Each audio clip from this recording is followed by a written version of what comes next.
Come in, then.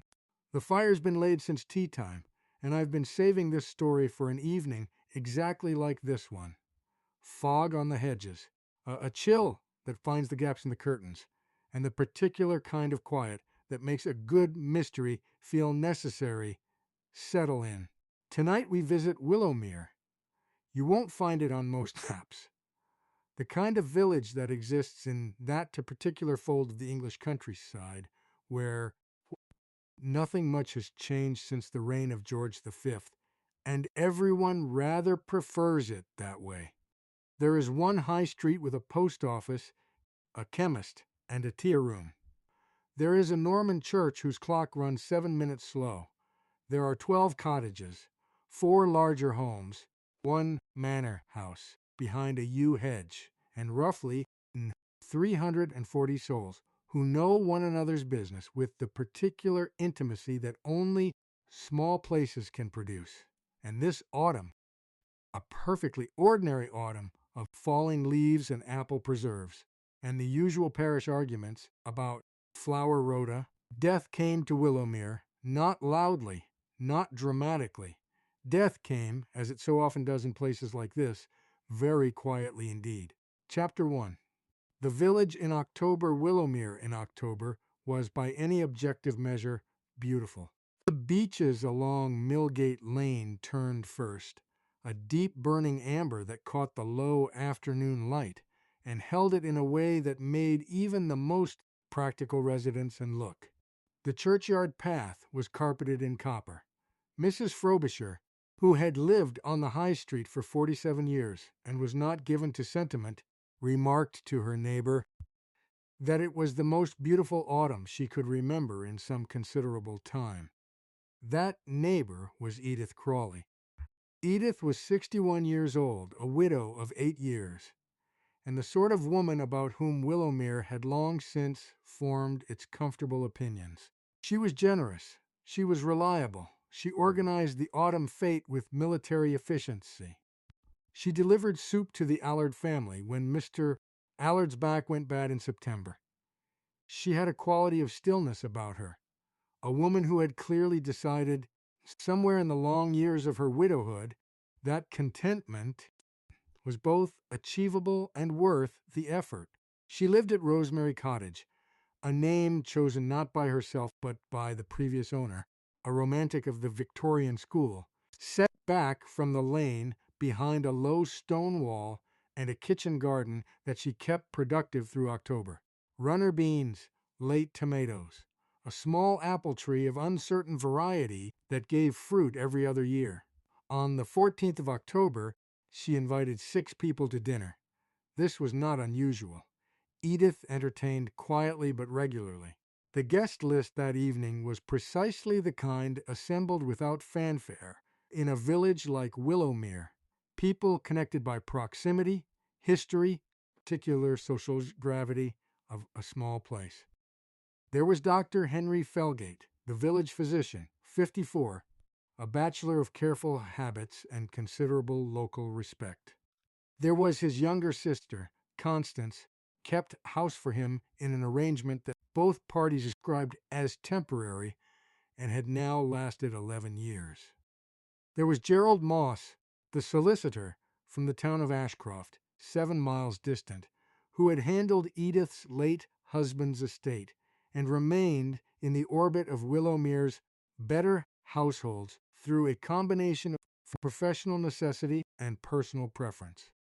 There was young Thomas Crawley, Edith's nephew, 28, recently returned from 2 years abroad, working now in some vague capacity involving import logistics, and his fiancée, Miriam Holt, a composed, attentive young woman from Shropshire, who had been engaged to Thomas for 11 months, and had not yet, by most accounts, entirely won the village's approval. And there was one more, Ruth Ashby. Ruth was 63, lived at the old mill house at the edge of the village, and had been Edith Crawley's closest friend for 30 years. She was sharp, plainly dressed, and possessed of a directness that some found bracing and others found rude. She had nursed a long ago grief about which she no longer spoke, and she watched the world through small, dark, exceptionally perceptive eyes. The dinner was pleasant. The food was good. A roast chicken, proper bread sauce, roasted potatoes, a trifle. The wine was a modest burgundy. The conversation touched on the Church Restoration Fund, Thomas's travels, Miriam's quiet opinions about village life, and the usual gentle competitions of small society talk. Nothing remarkable was said.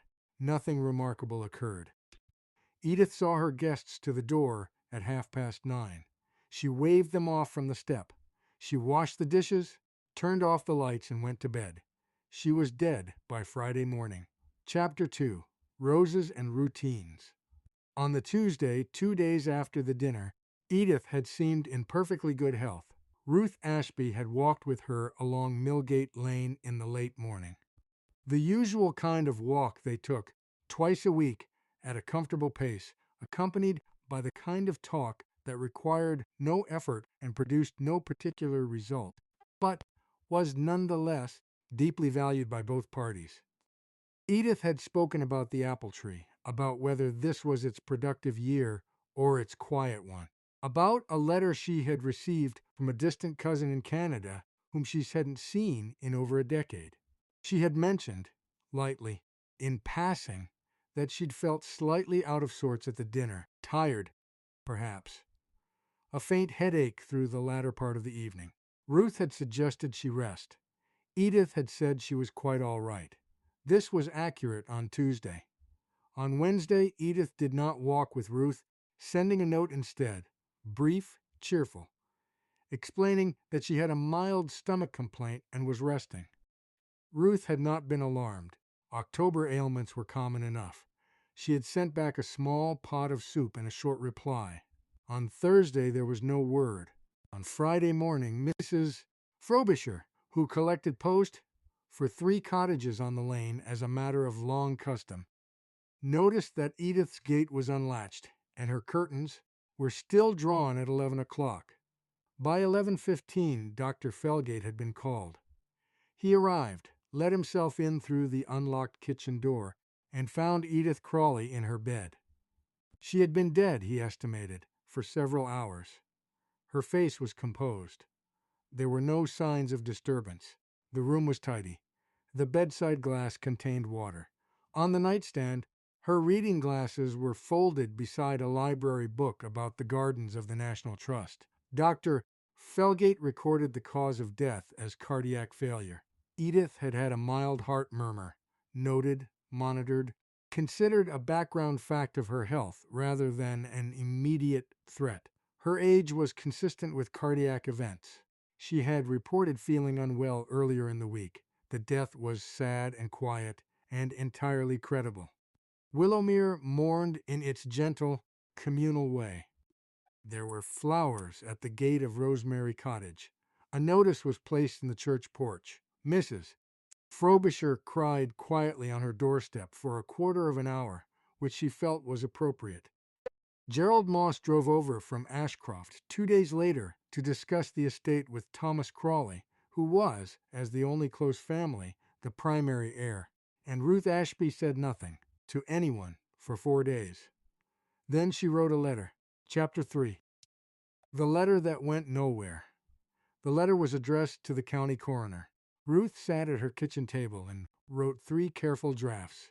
The final version ran to 1 page and a quarter. She wrote in a neat, deliberate hand that she'd had since girlhood, and she said the following: that she had known Edith Crawley for 30 years, that Edith had, that time, been healthy, steady, and not given to exaggeration about either her well-being or her ailments, that the dinner on the 14th had, in Ruth's considered opinion, produced in Edith a change, one she had dismissed at the time as tiredness, but which she now recalled as specifically gastrointestinal in character, beginning within an hour of the meal's conclusion, that the subsequent decline, the missed walk, the stomach complaint, the silence, and then the death, followed a pattern that Ruth could not, in good conscience set aside, that she was not a doctor and did not claim to be,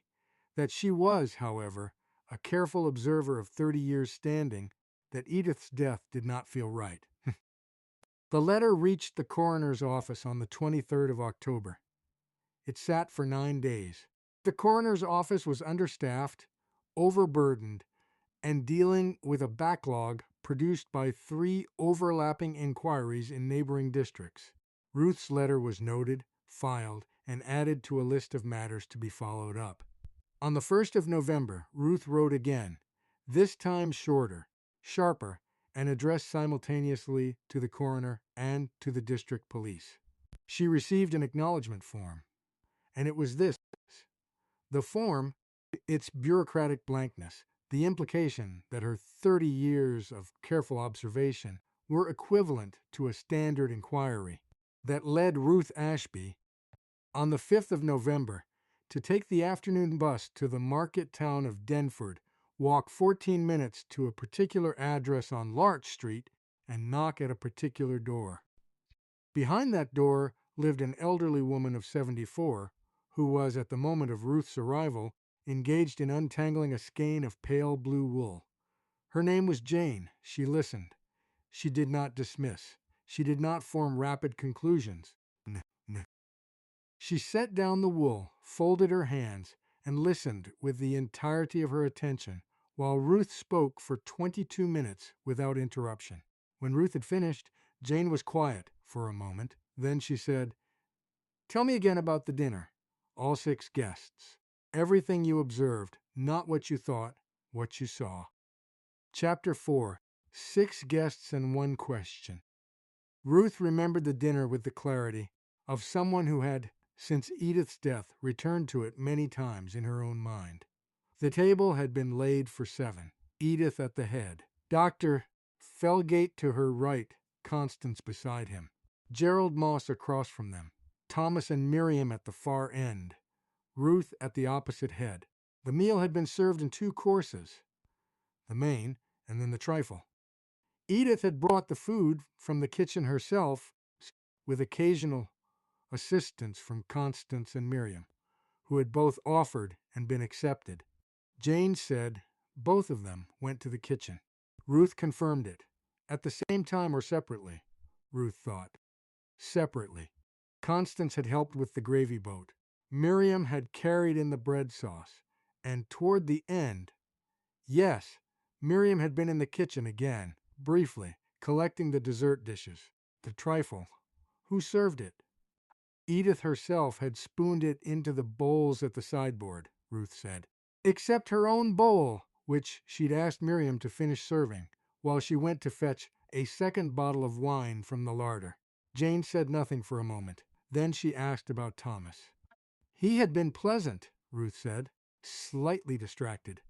She'd thought at the time it was the new relationship, the fiance under family scrutiny.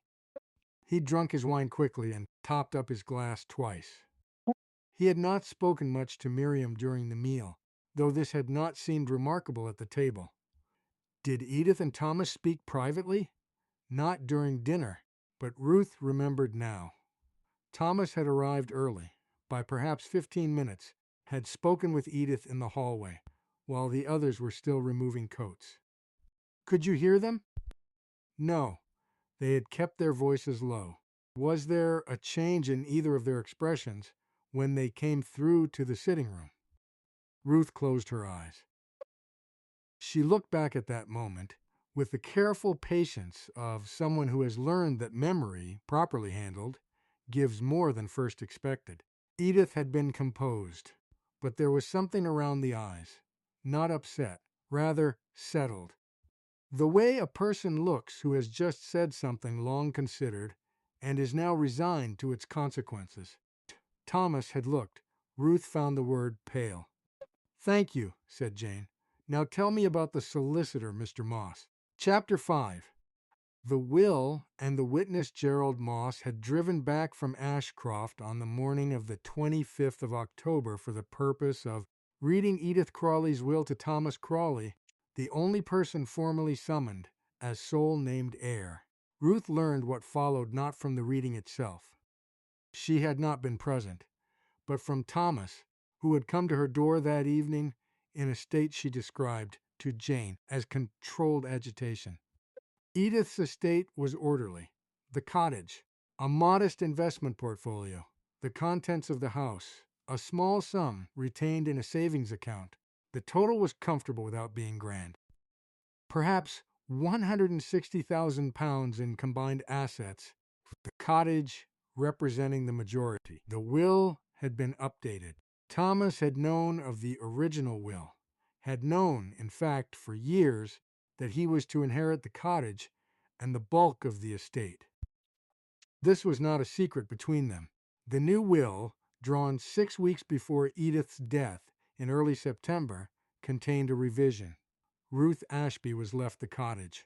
Thomas retained the savings and investments, approximately £42,000, and the contents of the house, save for a few specified personal items. The revision was not explained in the document itself.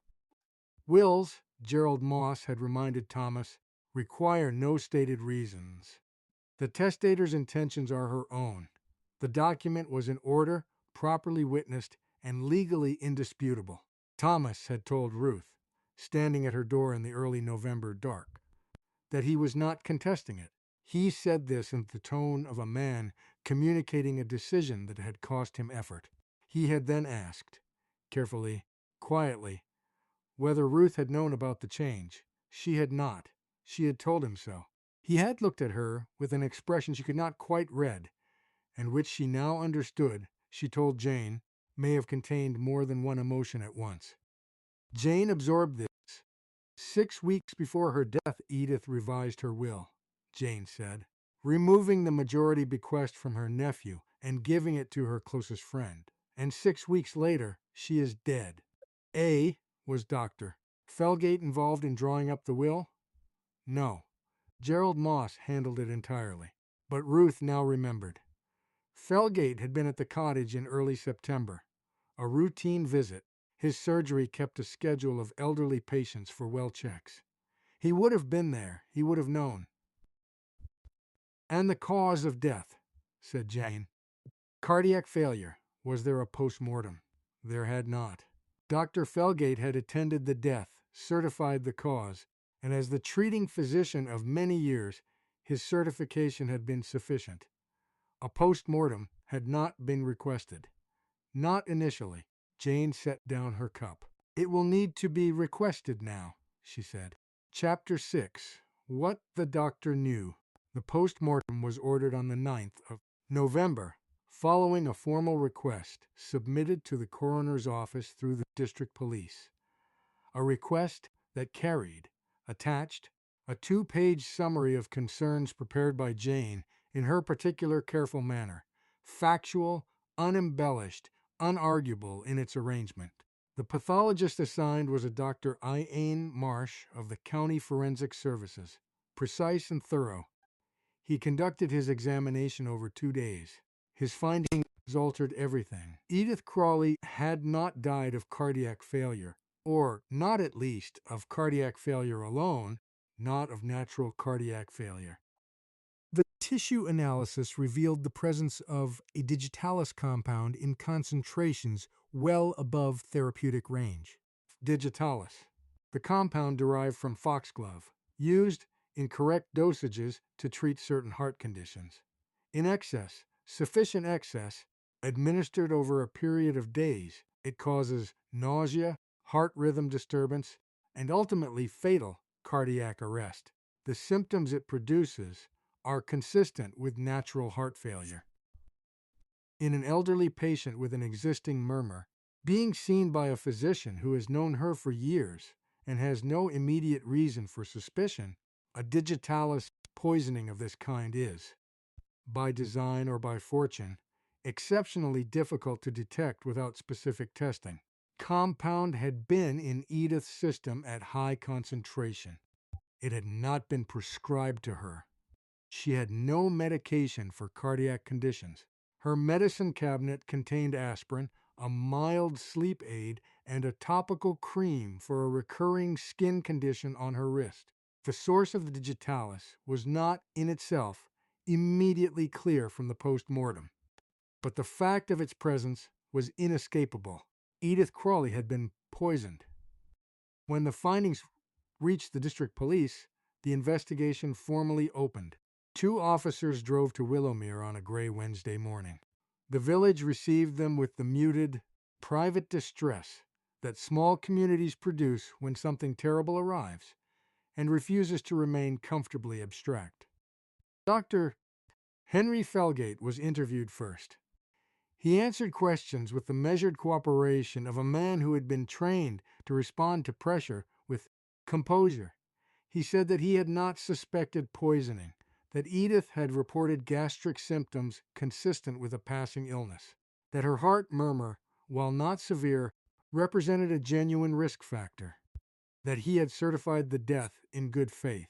He did not, at that stage, mention that he had a personal knowledge of digitalis, that it was, in fact, a compound he had studied in some depth during a period of specialist cardiology training 2 decades ago, and which he had on several occasions prescribed to patients in his care. This omission would, in time, become significant. Chapter 7. The fiance Silence Miriam Holt was interviewed on the 12th of November. She came in from Shropshire.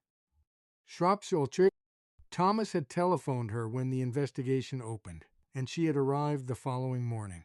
She was staying at the Village Inn, a small establishment on the high street that managed 4 rooms and a breakfast, and was deeply suited to the requirements of the moment. Jane observed her arrival from the window of Ruth's sitting room, where she had established herself as a quiet domestic presence over the preceding 10 days. She watched the young woman cross the lane, composed, unhurried, dressed in a plain navy coat, carrying a small leather case. She walked like someone conserving energy for a purpose yet to be revealed. In her interview with the police, Miriam gave clear, cooperative answers. She had met Thomas 11 months ago in London at the gallery opening of a mutual acquaintance. She had visited Willowmere twice before the October dinner. She had liked Edith, she said, with a sincerity that the officers noted but did not probe. She had helped in the kitchen during the dinner, yes, with the bread sauce, and later with collecting the dessert dishes. She had served Edith's trifle portion, she confirmed when asked directly, but she had also been, she pointed out calmly in full view of the dining room. During this time, the sideboard was visible through the open archway. Ruth Ashby had been at the table. Dr. Felgate had been pouring wine. She had nothing to add about the will revision. She had not known about it until Thomas told her. She had then, after that the officers logged as approximately 4 seconds, asked whether she was suspected of something. She was told that at this stage everyone who attended the dinner was being spoken to. She nodded.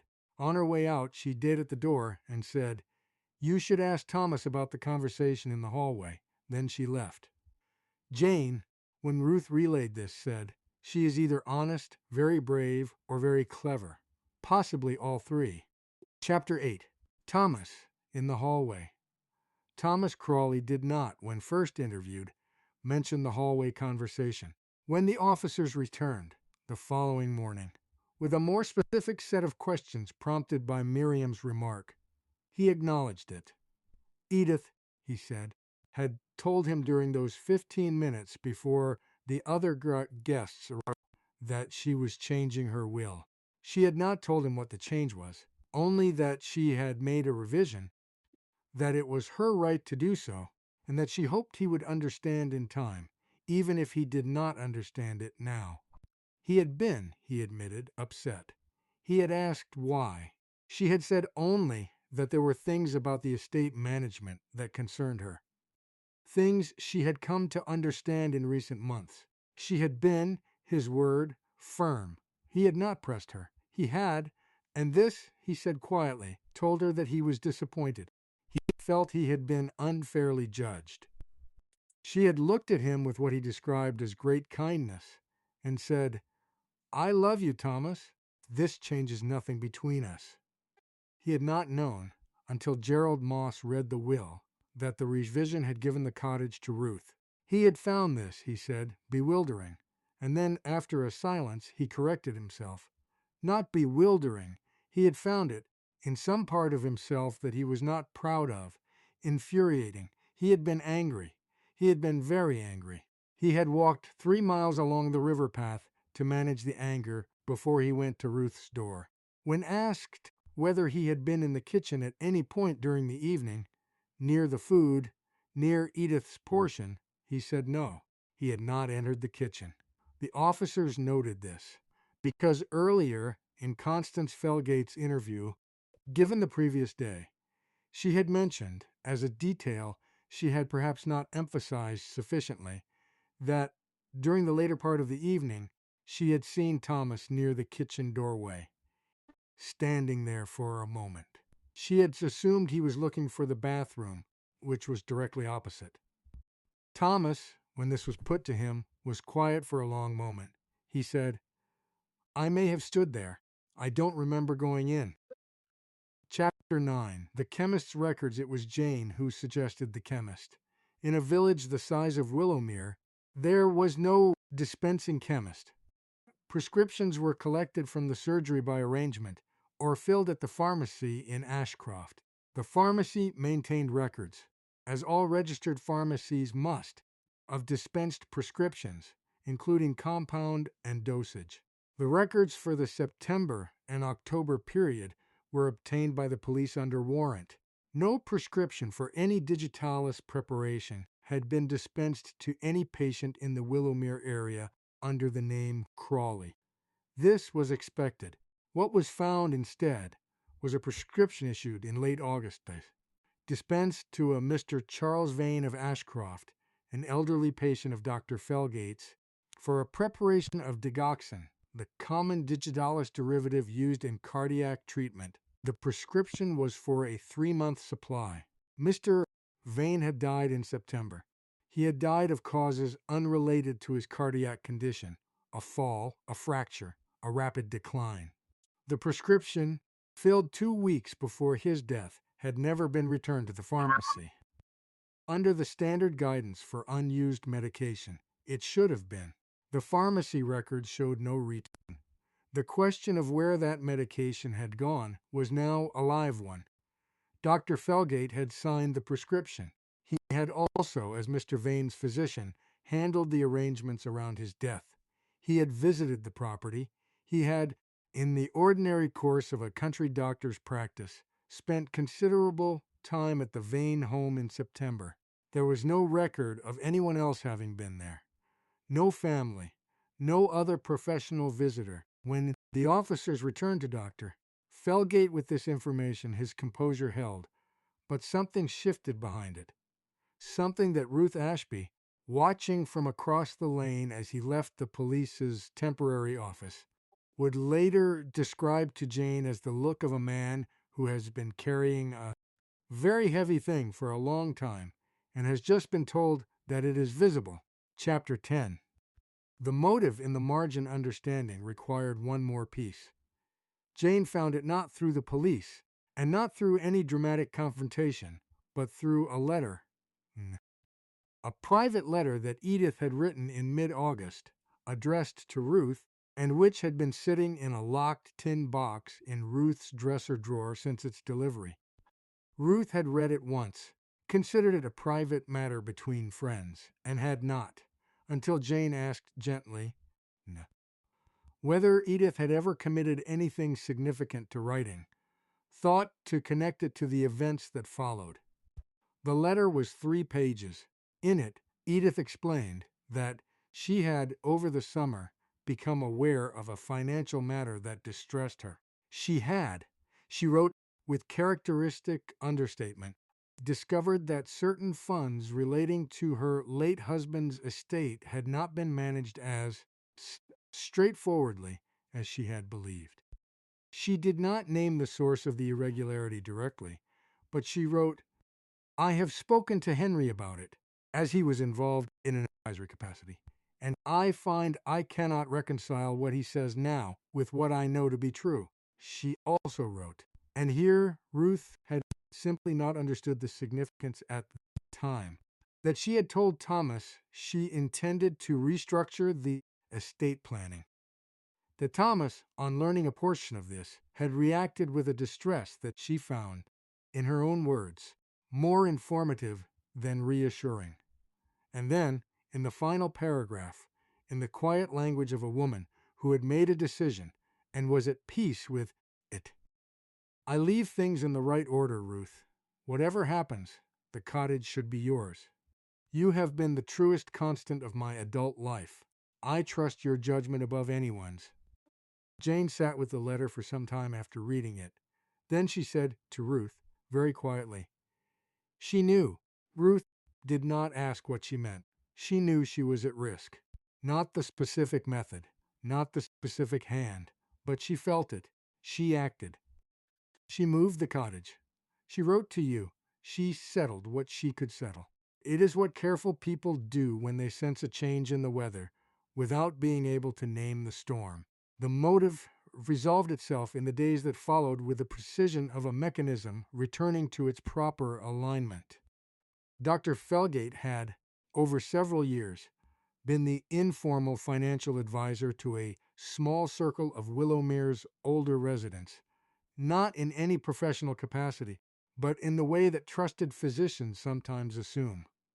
He had guided, suggested, occasionally facilitated. In doing so, he had guided a portion of the late Mr. Crawley's investment into an arrangement that had benefited, at a distance, through a structure of considerable ingenuity, himself. Edith had found this, slowly, carefully, in the way that methodical women find things. She had confronted him, not publicly, not cruelly, in the manner of someone who wishes to give a person the opportunity to be better. He had not taken the opportunity. Thomas was not the poisoner. The anger in the hallway, the pallor at dinner, Thomas had known from Edith's conversation before the guests arrived that his inheritance was being revised. He had been, throughout the dinner, managing this knowledge that his aunt was disappointed in him. For what reason, he did not then fully know. He had stood at the kitchen doorway not to tamper with anything, but because he was distressed and directionless, and the kitchen had seemed, for a moment, the least observed part of the house. The trifle had been interfered with not during the dinner, but before, not at the table, not in the kitchen during the evening. Before, Dr. Felgate had visited Rosemary Cottage on the afternoon of the 14th, a fact that had not, initially, been established because he had not recorded it as a formal visit, and Edith had not mentioned it to Ruth. It had been, he would later tell the police, a social call, a neighborly gesture before an evening they would both attend. He had been alone in the kitchen for approximately 8 minutes while Edith answered a telephone call. Trifle. Edith's cold-prepared trifle was covered but not sealed on the middle shelf of her larder. 8 minutes is sufficient time. Chapter 11, Willowmere. In November, Dr. Henry Felgate was arrested on the 18th of November. He did not, at the arrest, make any dramatic statement.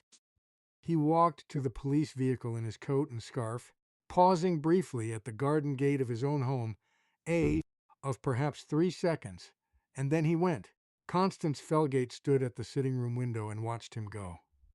She did not come outside. She did not cry, not visibly, not then. She had known her brother for 54 years. She would later tell the court, in a written statement submitted on her behalf, that she had not known what he had done, but that she had known, since October, that something had gone very wrong inside him. She had seen it. She had not known what to do with what she saw. Gerald Moss resigned from his practice in Ashcroft in December. Before any formal proceedings against him could be initiated, arrangement, his involvement in the estate irregularity was ultimately deemed insufficient for criminal prosecution in its own right, though the civil consequences were considerable. He was not a good man, the investigation concluded, but he was not a murderer. Thomas Crawley left Willowmere in late November. He and Miriam had not, as far as anyone observed, formally ended their engagement, but she had returned to Shropshire, and he had taken a short lease on a flat in Bristol. The village drew its own quiet conclusions. He had told Ruth before leaving that he was sorry, that he had not understood what Edith had been trying to protect until after it was too late to tell her. Ruth had said, "She knew you, Thomas. She loved you. The revision wasn't a punishment. It was a precaution." He had not quite believed her, but he had heard her. Ruth Ashby received the keys to Rosemary Cottage on the 2nd of December. She stood in the kitchen for a long time. The apple tree was visible through the window, bare now, stripped by November, but still there, still rooted. She thought about Edith, about 30 years of walks and soup and the apple tree's uncertain cycles, about what it means to be trusted by someone who has seen you clearly and chosen you anyway. Then she put the kettle on. Jane had come down on the morning train. She was in the sitting room, looking at the garden, her hands folded in her lap in her quiet way. Ruth brought 2 cups of tea and sat down across from her. The fog was lifting. Through the window, the last of the autumn light lay soft and gold across the lane. "She trusted the right person," said Jane. Ruth looked at her cup. She always did. Outside, the clock on the Norman church struck the hour. 7 minutes slow, as it always had been, as it probably always would be. Willowmere settled into its November quiet, and death, having come, was gone.